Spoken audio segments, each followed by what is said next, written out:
السلام علیکم۔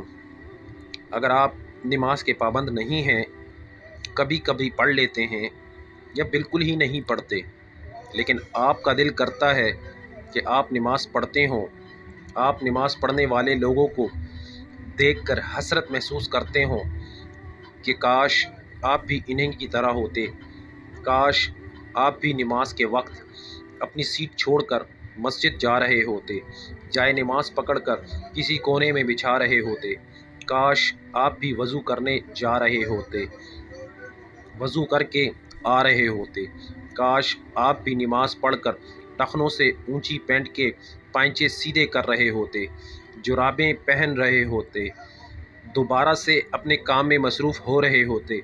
اگر آپ یہ سب تصور کرتے ہیں تو آپ کا دل ابھی مردہ نہیں ہوا، آپ کے دل پر اللہ تعالیٰ نے مہر نہیں لگائی۔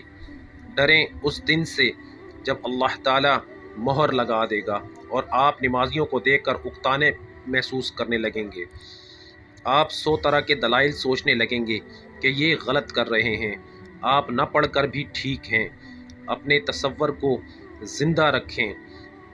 آپ نماز نہیں پڑھتے، لیکن آپ کو حسرت ضرور ہے پڑھنے کی۔ یہ بھی اللہ تعالیٰ کا کرم ہے کہ اس نے آپ کے دل کو نماز کا تصور اور اس کی خواہش دے رکھی ہے، اس کی حسرت دے رکھی ہے۔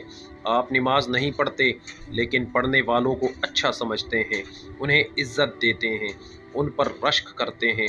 یہ بھی اللہ تعالیٰ کا کرم ہے۔ آپ یہی کرتے رہیں، آپ دیکھیں گے بہت جلد اللہ تعالیٰ آپ کو نماز کی پابندی عطا فرمائے گا، آپ کو مسجد میں بلوائے گا، آپ کو وضو عطا کرے گا اور نمازیں عنایت فرمائے گا۔